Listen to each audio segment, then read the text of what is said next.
Hi everybody, it's Lisa from SuttonsDaze. Do you want a little something that'll make your heart sing on a fall day? How about bacon wrapped mini meatloafs?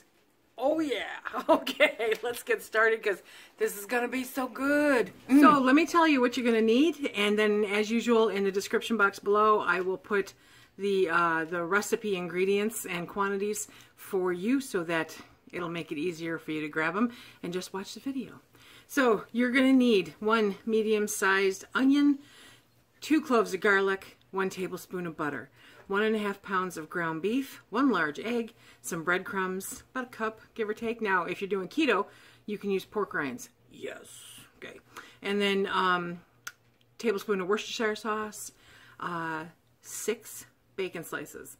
Yes. Nice 6 bacon slices. A little bit of your spicy brown mustard, and about 1/2 cup of dehydrated or fried onion pieces. Okay, and that's what we're going to get started with now. So I'm going to put all these ingredients in the description box below, and right now we're just going to make some meatloaf. So I've got a little over 1 pound of ground beef in the bowl. You can use whatever meatloaf recipe you want.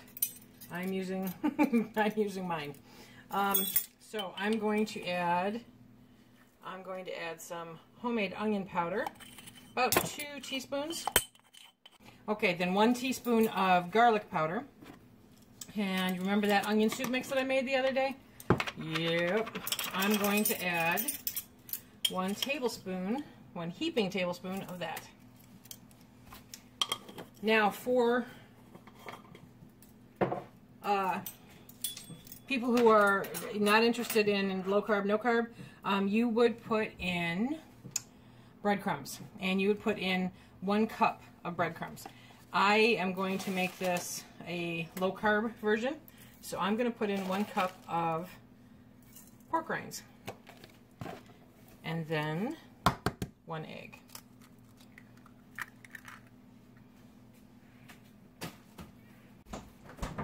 Next, I'm going to put in about a tablespoon of Worcestershire sauce, just because I like saying it, Worcestershire. And then about a tablespoon of spicy brown mustard.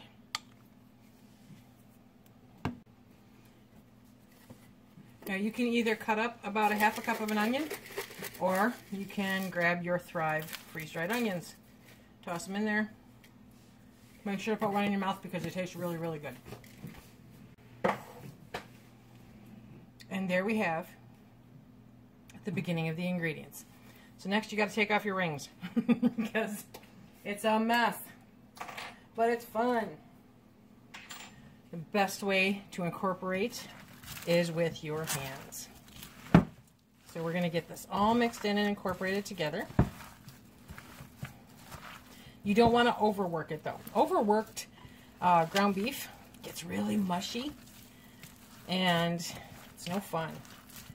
But you want to get it just worked in enough so that all the stuff is incorporated throughout the bowl. This is going to be such a good meal. I'm so excited. Everybody has their favorite meatloaf recipe. Or I think everybody does. Okay. If you don't, then it's a great time to experiment. Wintertime is a wonderful time to experiment and see what you can do. Okay. Okay, so that's all incorporated. It's not overworked. Now we're going to patty it up. And you want to make these into nice, thick patties. Let me get you readjusted here. Okay. So you want to make these into some nice thick patties. Don't be afraid of your meatloaf. And my oven is up to temp. Oh yeah, turn your oven on. Preheat it to 350 degrees. Okay? And then make these some nice thick little meatloafs. Okay? And just set them to the side for a moment. I should be able to get 4 out of this.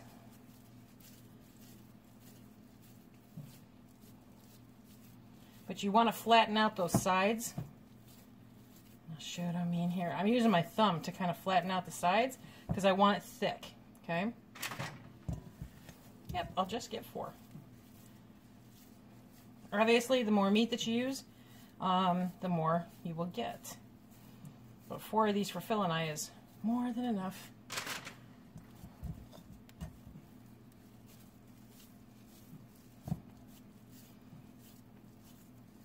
Okay, and you don't want them too big in diameter. You don't want them too big because you need to be able to wrap the bacon around them. Rework this one just a little bit.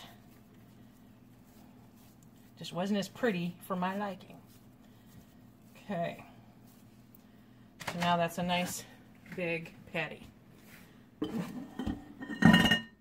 I've got parchment paper. Whatever you prefer, parchment paper or foil or nothing at all. It's absolutely up to you, but for cleanup purposes I figured parchment paper would be helpful. Okay, so now we're going to grab 4 pieces of bacon. We are going to very simply take it, wrap it around, just scrunch it on there, okay? There we go.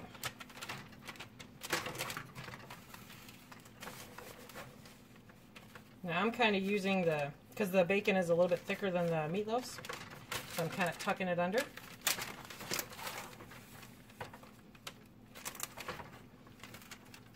Okay.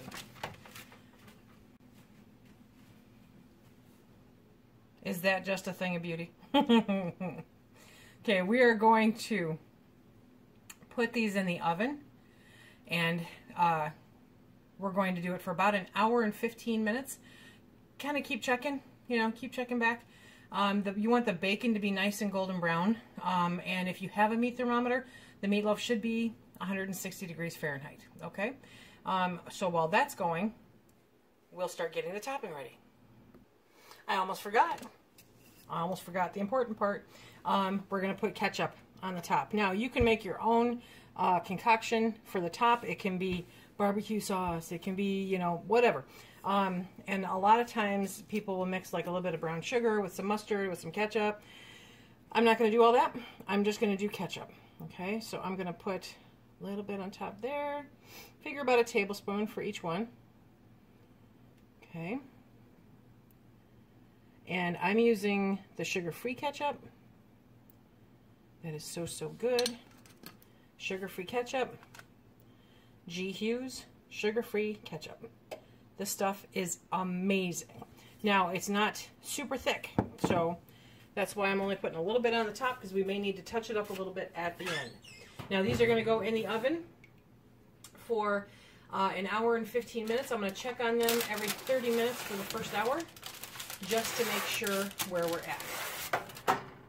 You want the bacon to be nice and crispy on the outside, and you want the inside temperature, if you have a meat thermometer, to be 160 degrees. Oh, look at these. Just took them out of the oven. They're still bubbling.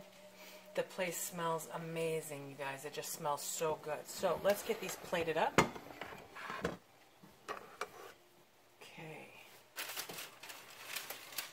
Oh, look at, they just come right up.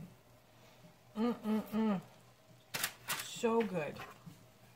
Okay, and then for a side dish, I did green beans with the onion soup mix. Right. Okay, let's cut into this and see how it looks. Oh, my goodness. Look at that. Absolutely awesome. Yeah. That's going to be incredible. That is just amazing. It is so good. It's a perfect meatloaf. It held together beautifully. The bacon got perfectly crisp around the outside, and then you pair it with those onion green beans. Oh, good stuff. Very good stuff. I hope that you'll give the recipe a try. Let me know how you like it. I'd love to hear it in the comments below. Remember, if you like what we do here, please hit that like, subscribe, and share. Check us out on Instagram and Facebook. And until next time, remember,